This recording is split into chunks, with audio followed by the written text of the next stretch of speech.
6 problems from spring 2024. Let's do this. Booyah!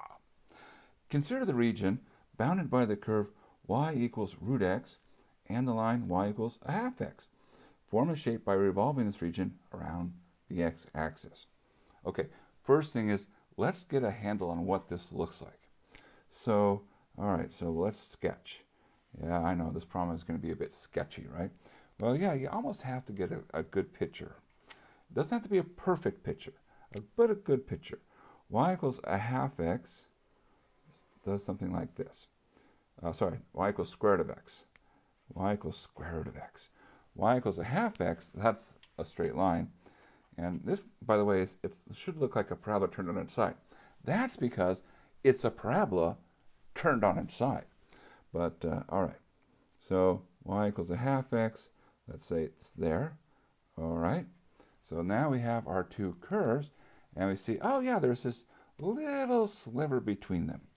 So, all right, so our goal is to do this region. That's the region that we're supposed to be considering.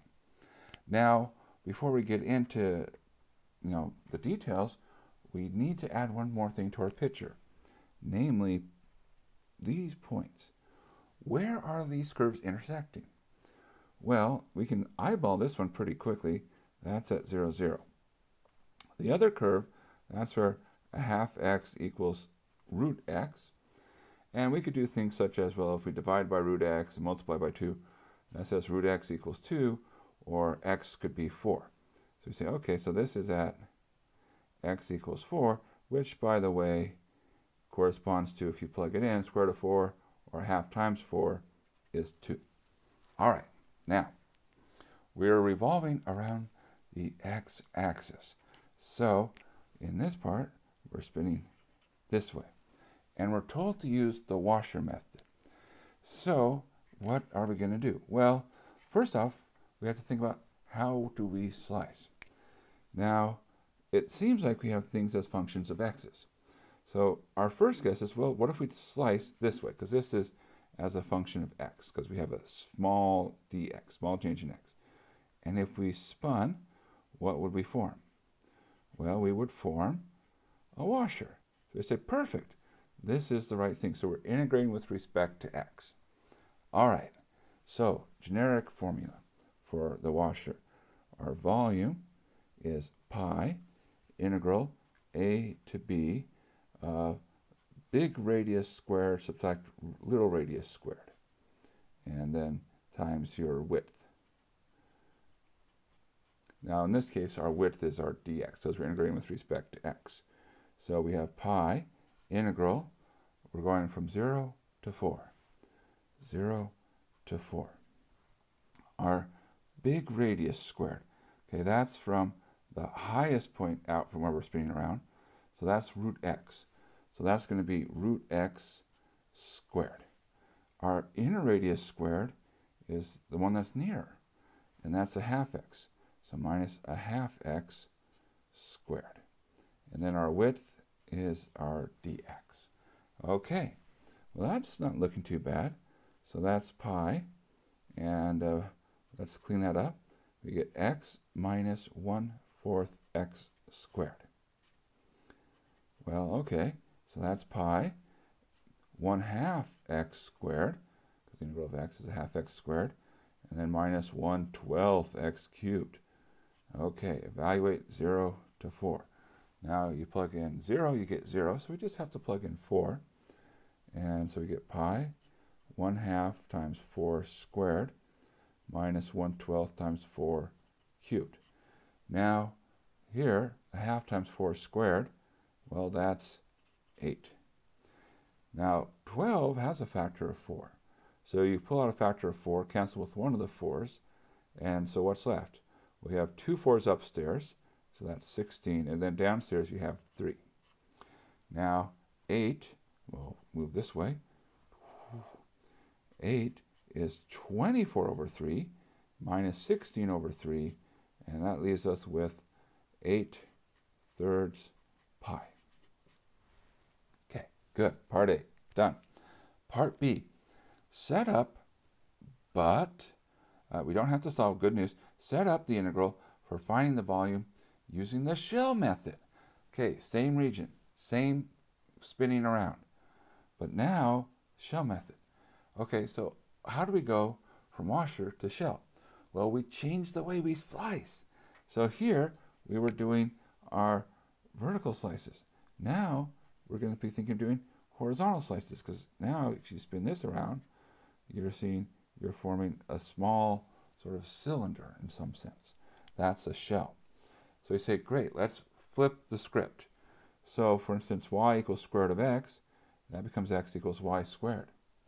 Y equals a half x, that becomes x equals 2y. And we say, okay, now, what's the formula for shell? Volume is 2 pi integral a to b. We have our radius, that's how far to where we spin. We have our height, and then we have our thickness. If you like, your thickness is like your width. Okay, so what do we have? Well, we have the following 2 pi, great. Now the bounds here, because of our slicing, see how we're slicing this way? We're going to be slicing with respect to y. So our bounds are going to be in terms of y. So we're going to go from 0 up to 2. 0 to 2. All right, now what's our radius? Our radius is how far to where we spin around. Now here, this is our y. We're spinning at 0, so our radius is y. Our height is this length. It's the height of one of our shells. Okay, so it's the difference between the two curves. So you always take high minus low. So vertically, it's high value, subtract low value. Horizontally, it's right, subtract left. So on the right, we're 2y, and then on the left, we're y squared. So we're subtracting. So that's our height. And now our thickness is dy. And we don't have to solve it. If we did solve it, what would we end up with? Same thing, because it's the same volume. So cool, done. On to the next one. Let y equal 1/3 x squared plus 2 to the 3 halves, and x goes from 2 to 4. Find the length of the curve. All right, so this is here, length of a curve. There's a couple flavors for length of curve.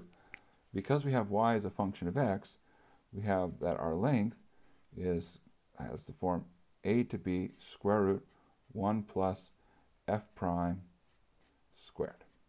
All right, so that's our generic formula for length for y as a function of x. And then we of course know these things.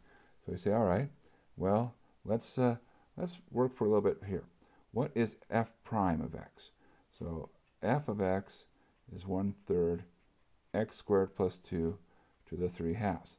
Now, oftentimes, the worse a function looks here, the better it's going to look when you put it inside this expression.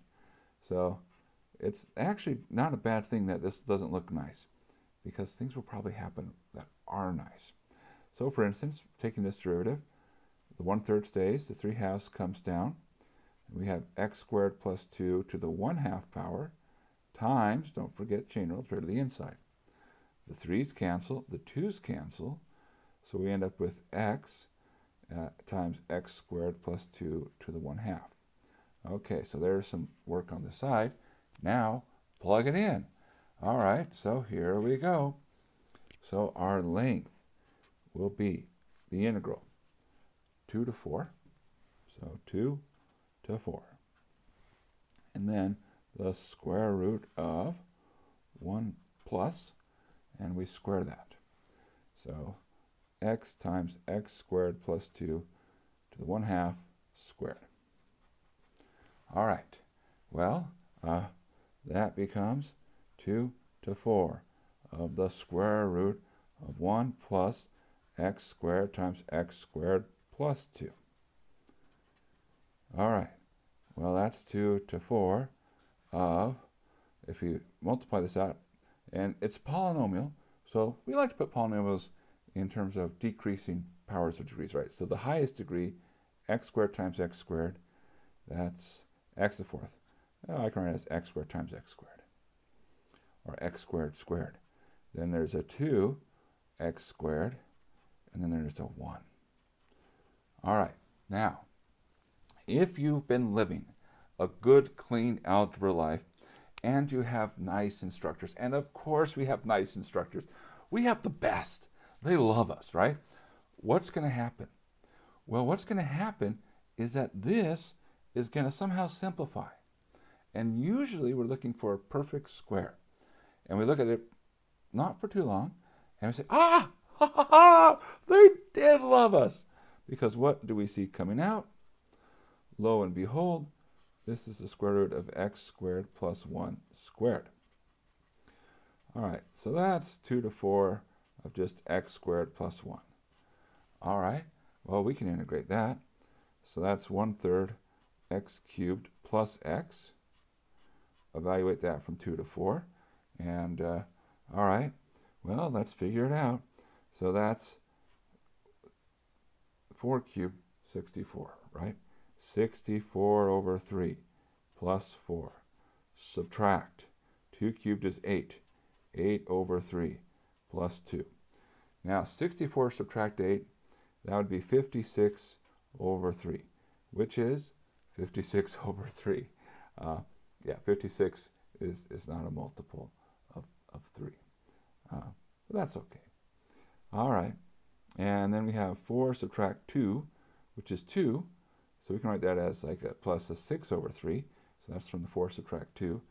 And so that gets us to 62 over 3. There we go. All right, that's part A. Find the length. We found it. There it is. Part B. Set up, but do not evaluate. Man, these are lovely phrases. Do not evaluate. It just means that we're being tested on, do we understand the formula? The integral needed to find the area of the surface when the curve is rotated around the line x equals 6. So we're talking about area of surface, surface area. So let's see, how do we find surface area? We add up our pieces, because integration is always about adding up. We're going to have 2 pi, and then we have our radius, and then we have our length, where what we're thinking of doing is we're taking our curve, chopping it into little pieces. All right, so we have this curve. I don't know exactly what it looks like. So let's just say here's 2, here's 4, and okay, it's doing that. That's probably not it. And what are we doing? We're spinning it around the line x equals 6. So we're spinning it over here. All right, well, that was not a very good choice for me for my picture, but lo and behold, here we go. We're spinning this way. So we chopped it up into lots of pieces. And so, all right, here's my piece. So what do we do? Well, because we have things expressed as x, we're going to use our x values. So we're going to say, all right, we're integrating 2 to 4, 2 pi. Great. Now, our radius. So here's the thing. We look at this. Here's x. We're spinning around to 6. So how far are we in terms of x? Well, the answer, it's the difference between x and 6, and you always take high minus low. So we're going to have 6 minus x. Now, this length, what is that? That is this part up here. And oh my gosh, I just saw something. There, we'll fix it. All right, dx, don't forget that. So this part right here, this is a little bit of length. And so we can even go all the way down. So we can put it as this part, or we can put it as this part. These are all the same. So this is our x squared plus 1 dx. And we've now set it up. And again, this can be expressed basically at any step along the way. All right, and there we go. We were asked to set it up. We've set it up. Life is good. On to the next one. Okay. Oh, words. Word problems. Nice. At a cookie factory, I approve.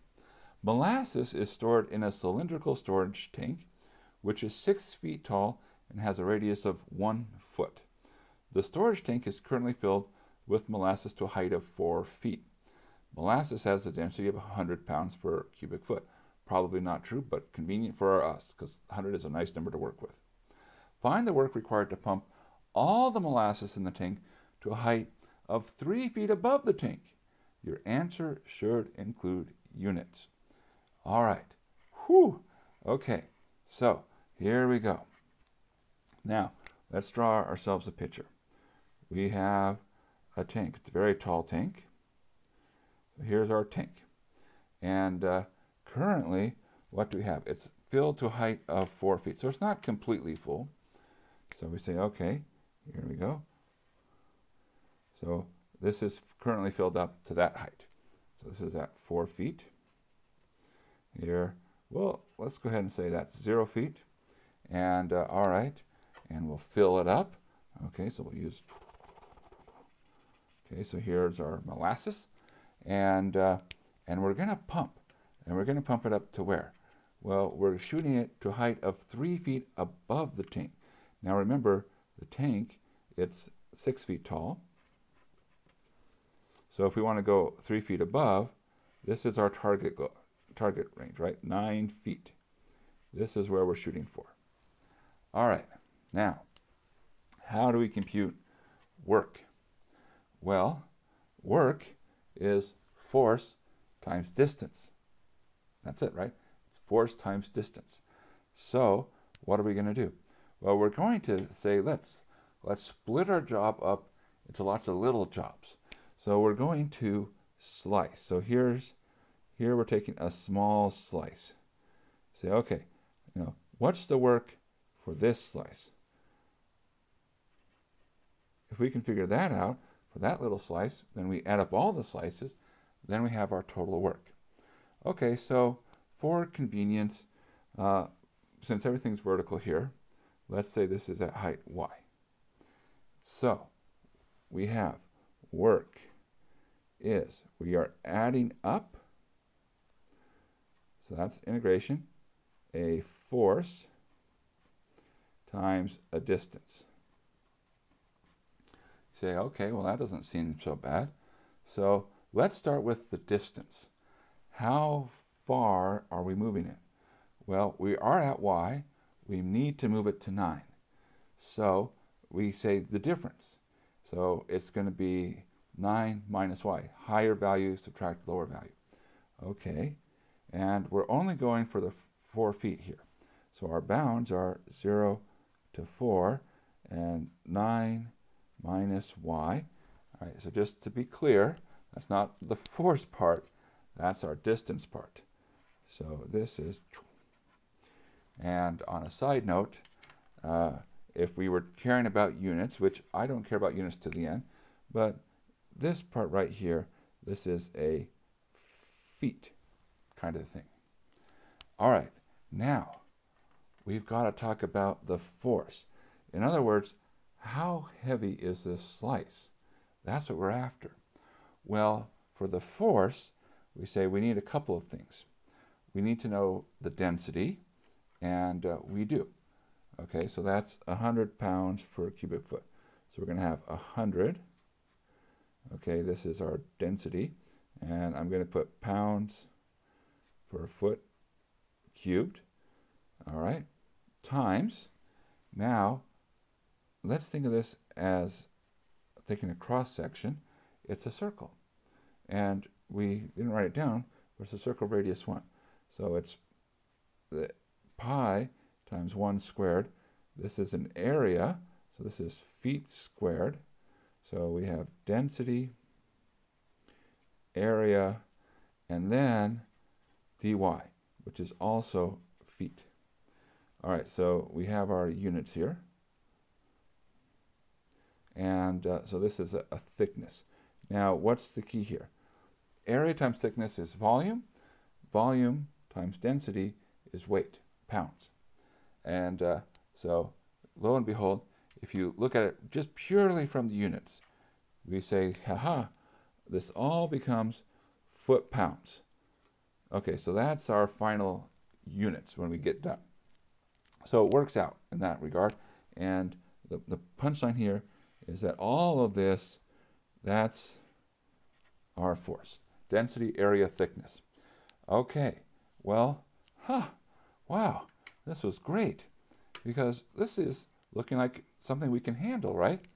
We say, well, 100 constant, pi constant. That's the nice thing about being a cylinder, is that the area doesn't depend on y. When the area depends on y, oh, but it doesn't here. Oh, nice. Okay, all right. And so we say, great. We can pull out the constants, 100 pi. And now the integral of 9 minus y, that's 9y minus 1/2 y squared. And evaluate 0 to 4. Well, plug in 0, you get 0.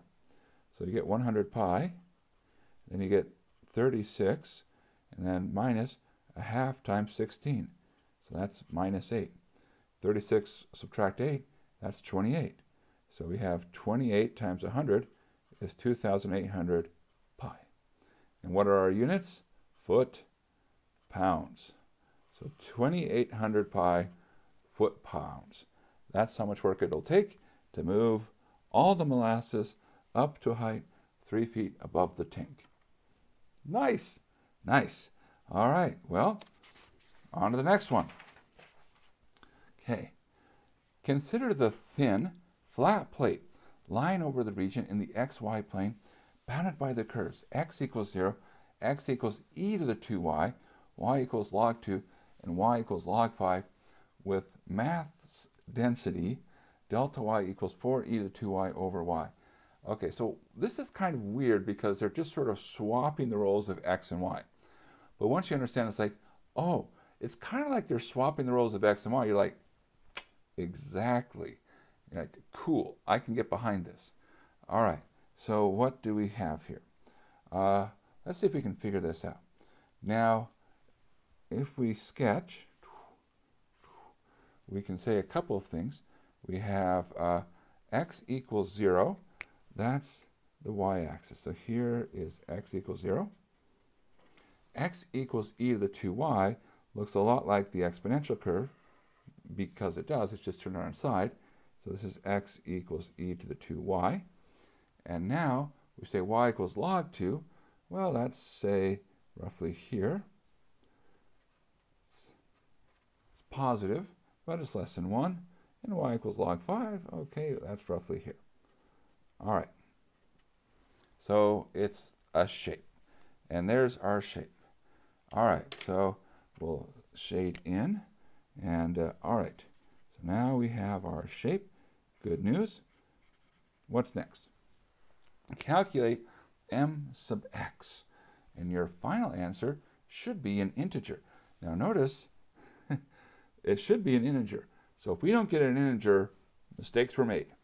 All right, well, good. Now, notice, what are we after? We're after a moment. That's what this little x means. So this is the moment with respect to the x-axis. So that's what we're going to. Now, how do you do moments? Well, to find a moment, it's your mass times distance. Okay, so mass times distance, that's a moment.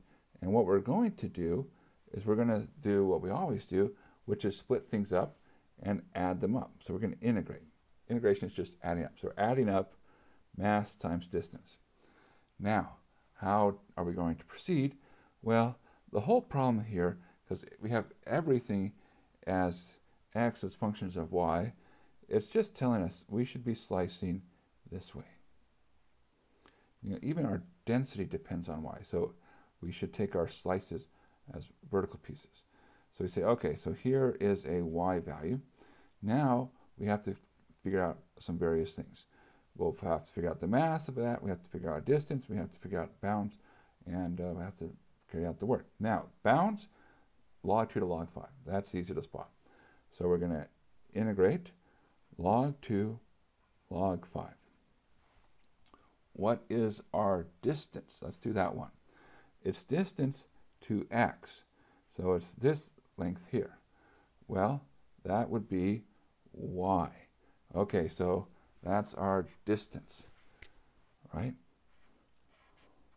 So if I'm at a height of y, the distance to the x-axis is y. All right, well, now we have to talk about mass. And here we say, well, we can find area, and then we can take area times by density. So we say, okay, let's do that. So what's our area? Well, our area is going to be the following. We're going to say, what is the width? Well, the width is e to the 2y. What is our height?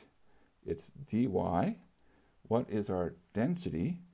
It's 4e to the 2y over y. All right? Great. So there we go. So if we mark these pieces, let me pick some colors I can work with here. So here's the mass, and the mass is this part here. So this is our density. This is our area. Density times area, mass. Now, well, does anything nice happen? Yeah. Pow, pow, the y's cancel. And what about the e of the two y's? They combine. So this becomes integral log 2 to log 5 of 4e to the 4y, right? E to the 2y times e to the 2y is e to the 2y plus 2y. That's e to the 4y. Well, we integrate, and like, oh, that 4, very conveniently, as if it was planned, because I think it was planned, that becomes e to the 4y. And now we're going to evaluate that from log 2 to log 5. All right, well, that becomes e to the 4 log 5, subtract e to the 4 log 2. Now, we're not done yet, because our final answer should be an integer, right? That's not quite integer looking. Well, we can use properties of logs. I know, it's like, that doesn't feel like calculus, that feels like algebra. But calculus is algebra with extra stuff, right? So this 4 can go up as an exponent. Similar here, this 4 can go up as an exponent. So we really have, hey, this is e to the log of 5 to the 4th, subtract e to the log of 2 to the 4th. And now why do that? Well, because e and log are inverse functions. So if I take 5 to the 4th, then take the log, and then take e again, we end up with 5 to the 4th, and then 2 to the 4th. Well, 5 to the 4th, as we all know, 625, right? Who doesn't know their powers of 5? 525, 625, 3,125. We could do this all day. All right, 2 to the 4th, 16. 625 subtract 16, 609. Okay, whoo, that is a lot of mass, but that's okay. But it's an integer. That's the important thing.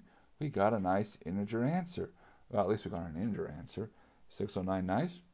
Maybe. All right, now, part B. Set up but do not evaluate an integral for the mass of the plate. Well, what's the difference between finding moment and finding mass? Well, we just take out the distance part. We say, wait, what? It's basically this integral, but you take out this term that says y. Oh, that's all you do? Yeah, that's all you do.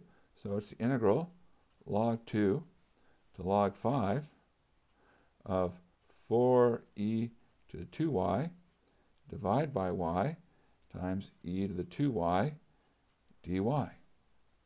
Now that's good enough, but let's go ahead and put those exponential functions together to get 4e to the 4y over y. And that's the answer. All right. Nice. Nice. Okay, and woohoo, done. Number 5. Consider the parameterization. X equals root 3 times t squared, y equals 3t minus 1/3 t cubed. And they gave us this picture here. Oh, that's very lovely for them to do that. All right, give the equation of each tangent line to the curve that passes through the point 9 root 3 comma 0. Okay, so we say, well, we have a point. We should probably convert that to time. And it's interesting that they say each tangent line. It's almost like they're implying that there might be more than one. Well, that looks like we're here, right? And yeah, that curve crosses itself. So I say, oh, so we're going to have a line, and we're going to have another line. So there's two tangent lines, twice the fun. Okay, so first off, when do we actually cross ourselves? So we have our x and we have our y. So we just say, let's set these equal to the functions, right? So 9 root 3 has to equal root 3 times t squared. Well, the root 3's cancel. 9 has to equal t squared, so that says t equals plus or minus 3. And we say, great. Now we know our times. Now these are not our tangent lines, but these are going to be our tangent times. So how do you find a tangent line? You need two things. Every line needs two things, right? You need yourselves a point, and you need yourselves a slope. Now we've got our point, so that's half the work. All the work then is the slope. So we say, that's where the time is going to come in handy. So we say, okay, so our slope we're going to think of as dy dx, which we say, well, dy, we can really think of this as our y prime of t, and dx is our x prime of t. Right? It's how y changes with respect to how x changes. And because they both depend on t, we think of it as, okay, change y, change in x. So we say, all right, well, what is y prime? So we take this derivative. We would have 3 minus, and here, when the 3 comes down, it cancels with the 1/3, minus t squared. That's upstairs. Downstairs, x prime. We would have square root of 3, and then derivative of t squared would be 2t. All right. Good, good. Now, let's plug in our times. Okay, so at t equals 3, we get 3 minus 9 over 2 root 3 times 3. So 3 minus 9, that's negative 6. And then downstairs we have 6 root 3. The 6's cancel, and we can multiply by root 3 over root 3 if we like to fractionalize things. So that's minus 1/3 root 3. Okay, so that's a negative slope. That's going to be this one. That's the going down slope. All right, how about at t equals minus 3? Okay, what's going to happen there? Well, what do we get? We get 3, and now it's going to be minus 3 squared, which is still 9. Downstairs we're going to get 2 root 3 times minus 3. And then you look at this and say, wait, deja vu. This is looking really familiar. The only difference here, sorry, not 6, I got ahead of myself, minus 6 upstairs. Downstairs you get minus 6 root 3. The only difference here is that the minuses cancel. The 6 is still cancel. We can still multiply by root 3 over root 3, and we get 1/3 root 3. So we get our slopes, and now with our points, y minus the y value, that's y minus 0, is equal to our slope, minus 1/3 root 3, x minus our x value. And same thing, y minus 0 is equal to our slope, 1/3 root 3, x minus our x value. And we're done with part A. Nice! Part B. Well, find the arc length of the highlighted portion of the curve, i.e. the loop. Oh, it's called the loop. Hello, loop. Now the thing is, we've already done some work. What work have we done? we know the times because we know we're going to be here at time -3, and then we're going to be back here at time +3. So we know our bounds. Now, this is an arc length problem. We did an arc length problem already, but this is an arc length of a parametric curve, which has a different formula. No problem. We can handle different formulas. We say, what do? Well, we say, look, for parametric, our arc length is the integral start to end of the square root of x prime squared plus y prime squared. Okay, so we've already identified our start and our end, and so we say, all right, let's get going. So our length is our integral, -3 to +3, okay, start, end, of the square root of, now, we have x prime. Okay, x prime is 2√3. So that we have 2√3 times t squared. We have y prime. We did it up here. 3 minus t squared squared. All right. So, same philosophy. We are hoping that they were nice. And you know what? Here's the secret. They've got to grade this. And because they grade it, they're always like, we're going to make it nice. So the nicer they make it, then the easier it is for them to grade. See, secretly you thought they made it nice because they liked you. And that's partially true. But they love themselves. Just like they love their students, they love themselves. And so they're trying to make it easy on both you and them. All right, square stuff. 2 squared is 4. Square root of 3 squared is 3. 4 times 3 is 12. So that gives us 12t squared. Over here, we're going to get a 9 minus 6t squared plus t to the 4th. Now, if you look at that, you're like, 12t squared minus 6t squared. Interesting. So what's going to happen is we're going to get the following. This says, oh, this is really minus 3 to 3 of the square root, and I can write this as t to the 4th plus 6t squared plus 9.